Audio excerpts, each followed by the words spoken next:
तो hello guys, this is Ayush Sibrewal from MEPL. तो बेटा, अपना हैवी डिमांड में क्या चीज का heavy demand sir?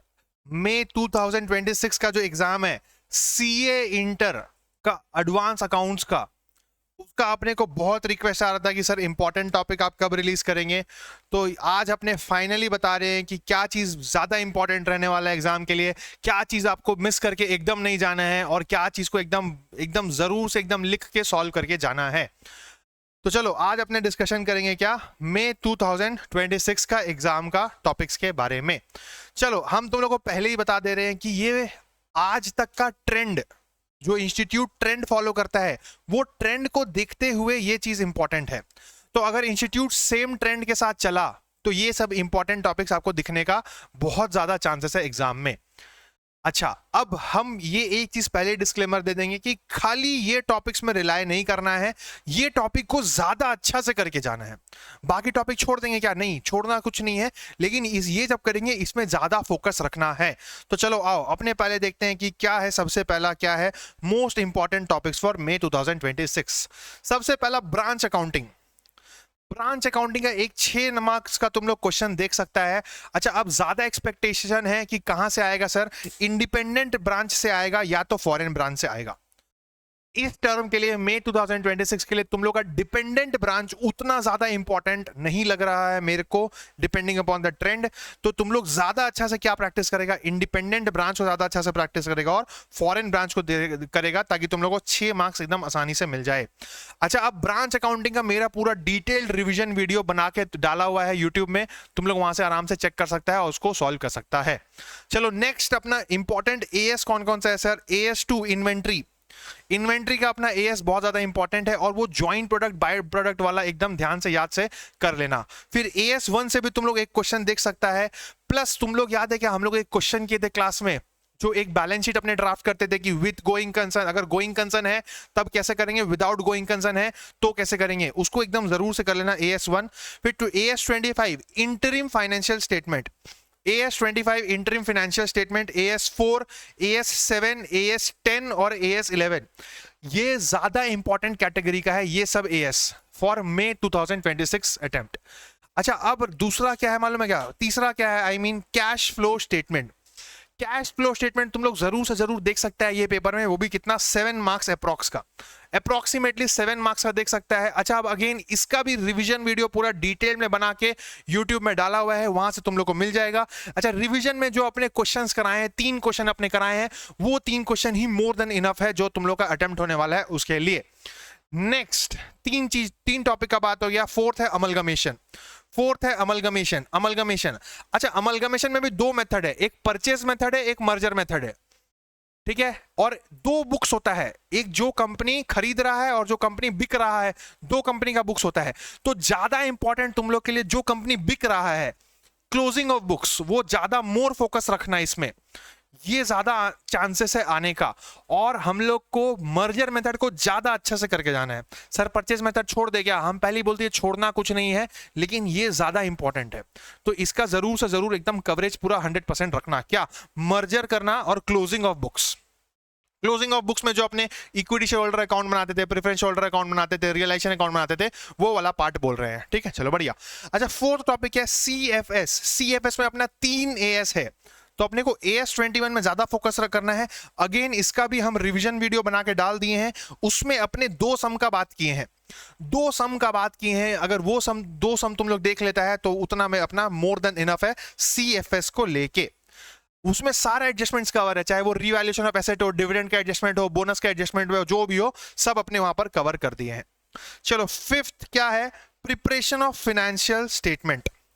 Preparation of financial statement अपने ऑलरेडी बात कर चुके हैं। क्या? If not a going concern वाला चीज जो अपने बात की है कि जब गोइंग कंसर्न होता है, जब नॉट अ गोइंग कंसर्न होता है। प्लस यहां पर एक topic financial statement of company, financial statement of company भी एकदम जरूर से कर लेना। उसका भी एक क्वेश्चन हम तुम लोग को एकदम पूरा डिटेल वाला करवा के रिवीजन वीडियो में डाल चुके हैं।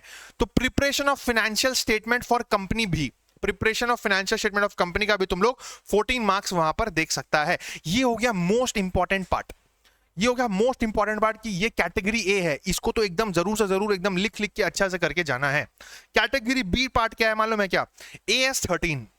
अच्छा, एएस सेटिंग इन्वेस्टमेंट का इस बार तुम लोग का अटेम्प्ट के लिए बहुत कम चांसेस है आने का। सर छोड़ देंगे आप, छोड़ना कुछ नहीं है, लेकिन बहुत कम चांसेस है कि एएस सेटिंग से क्वेश्चन आएगा। अच्छा, दूसरा क्या मालूम है, इंटरनल रिकंस्ट्रक्शन।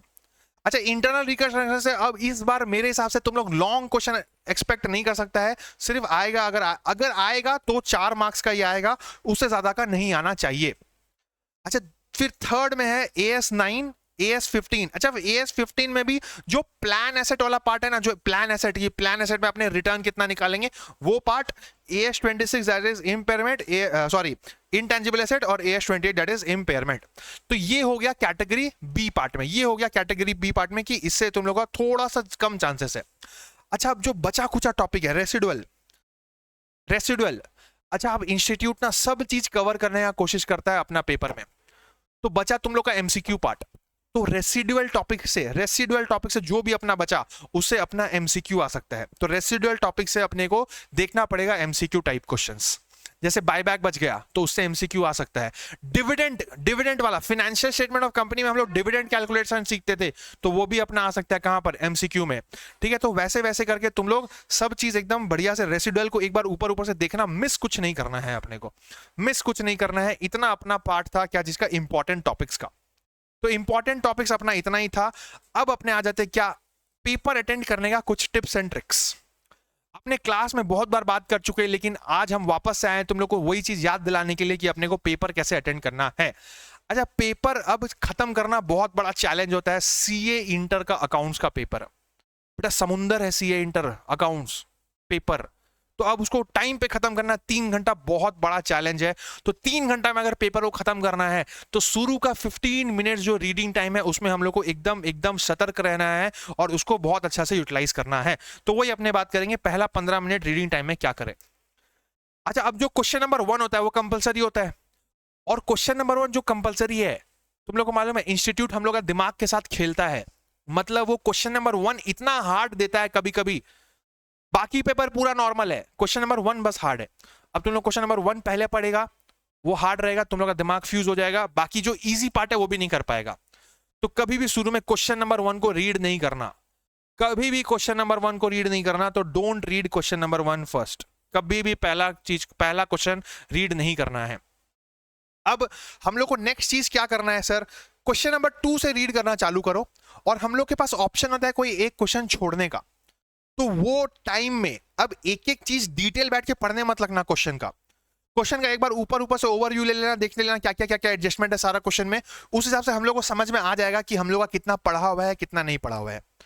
और तुमको लगे कि तुम लोग का ठीक ठाक नॉलेज है, तो तुम लोग को लग रहा है कि तुम लोग को ठीक ठाक नॉलेज है और तुम लोग को ठीक ठाक आ रहा है, सब तुम लोग को लग रहा है हो जाएगा, तो सेकेंड चीज हमेशा लेंथ को फोकस देना कि कौन सा क्वेश्चन करने में हम लोग को कम टाइम लगेगा। 2 क्वेश्चन तुम लोग को आता है ए और बी, ए को करने में अगर ज्यादा टाइम लग रहा है, बी को करने में कम टाइम लग रहा है, तो हमेशा बी को प्रीफर करना। क्यों मालूम है, पेपर बहुत लेंदी होने वाला है।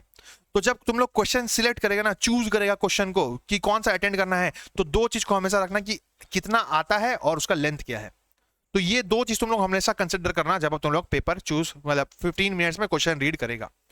नेक्स्ट यही 15 मिनट में हम लोग को डिसाइड कर लेना है कि कौन सा क्वेश्चन हम लोग सबसे पहले अटेंड करेंगे। सबसे पहले क्वेश्चन वही अटेंड करना जिसमें तुम लोग को सबसे ज्यादा कॉन्फिडेंस है कि ये तो राइट होगा ही होगा।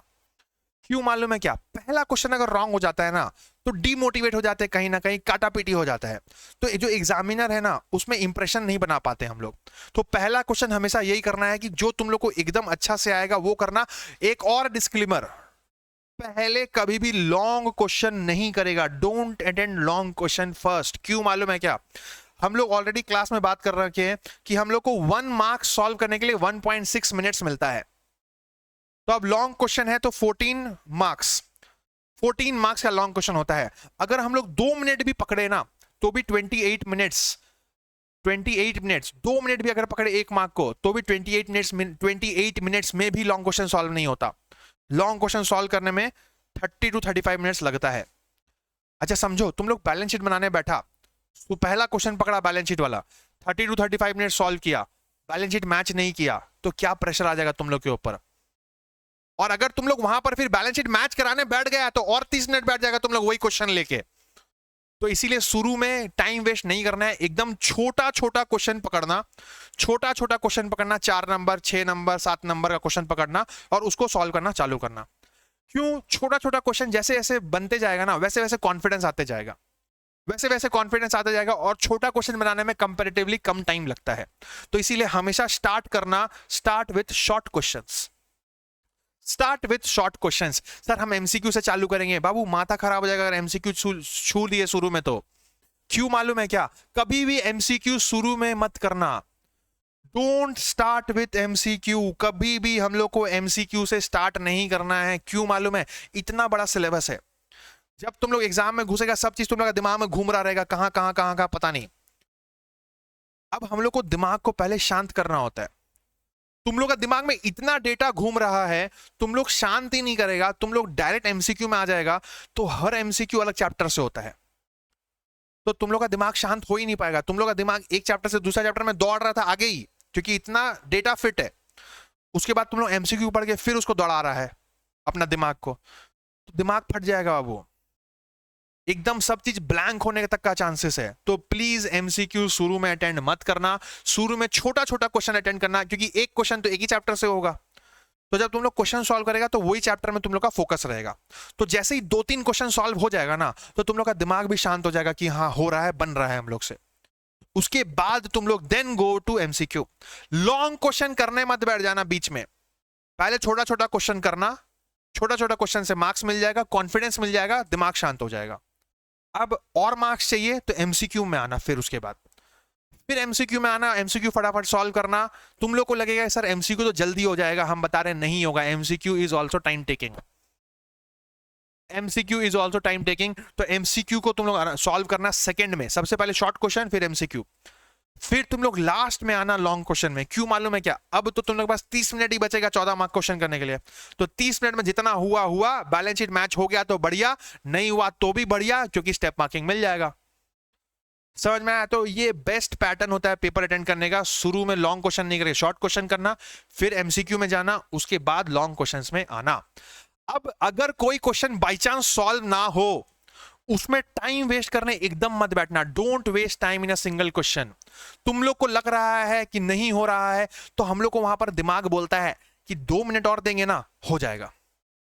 एग्जाम जब देने बैठेंगे ना तो लगता है कि 2 मिनट और देंगे तो सॉल्व कर लेंगे, पक्का है, चल दे दे 2 मिनट, फिर दिमाग बोलेगा 1 मिनट और, 1 मिनट और दे दे, मत दो वहां पर 1 मिनट और, क्योंकि 1-1 मिनट करके कब 15 मिनट पार हो जाएगा तुम लोग को नहीं समझ में आएगा। तो अगर तुम लोग का क्वेश्चन कोई सॉल्व नहीं होता है, उसको वैसे ही छोड़ दो और आगे बढ़ जाओ, थोड़ा सा स्पेस छोड़ देना और आगे बढ़ जाओ।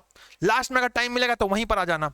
सर काट के आगे बढ़ जाएंगे, अरे काटो मत, स्टेप मार्किंग मिलेगा ना, जितना किया उतना तो मार्क्स मिले, तो इसीलिए उसको वैसे का वैसे छोड़ देना, थोड़ा सा जगह छोड़ देना और नेक्स्ट क्वेश्चन अपना सॉल्व करना। और अगर लास्ट में तुम लोग को लगता है टाइम है तो वापस आके फिर सॉल्व करो, कोई दिक्कत नहीं है। तो ये सब चीज एकदम जरूर से जरूर याद रखना और एकदम पूरा फॉलो करने का कोशिश करना। प्लस ये रहा इंपॉर्टेंट टॉपिक्स, आप इंपॉर्टेंट टॉपिक्स को एकदम जरूर से जरूर करके जाना। और ये जो कैटेगरी बी वाला थोड़ा सा लेस इंपॉर्टेंट है, इसको भी जरूर से जरूर करना। और बाकी सब जो है मेरे को ज्यादा लगता है कि ज्यादा चांसेस एमसीक्यू आने का है बाकी चांसेस से, बाकी टॉपिक से। चलो, तो अपना इतना सा ही डिस्कशन था और अपने मिलेंगे कब? अपने एक और बार मिलेंगे और वहां पर अपने बात करेंगे कि हम लोग लास्ट 4 दिन में रिवीजन कैसे करें। अभी तो तुम लोग का एग्जाम में टाइम है, तो अभी हम तुम लोग को बता रहे हैं। सर ये आप पहले क्यों नहीं बताए? देखो, अगर हम पहले बता देंगे ना तो तुम लोग पूरा सिलेबस कभी जीवन में पढ़ेगा नहीं। तुम लोग, मेरे को मालूम है, तुम लोग यही सब पढ़ने लग जाएगा, लेकिन ये ज्यादा इंपॉर्टेंट है, ऐसा नहीं है कि बाकी से आ नहीं सकता। तो इसीलिए ये एग्जाम से 10 दिन पहले ही निकालते हैं, उससे पहले नहीं निकालते हैं, ठीक है। चलो, तो आज के लिए इतना ही रखते हैं, ठीक है। चलो, thank you, bye bye, good night, sweet dreams and all the best for your exam. चलो, बाय बाय बाय बाय।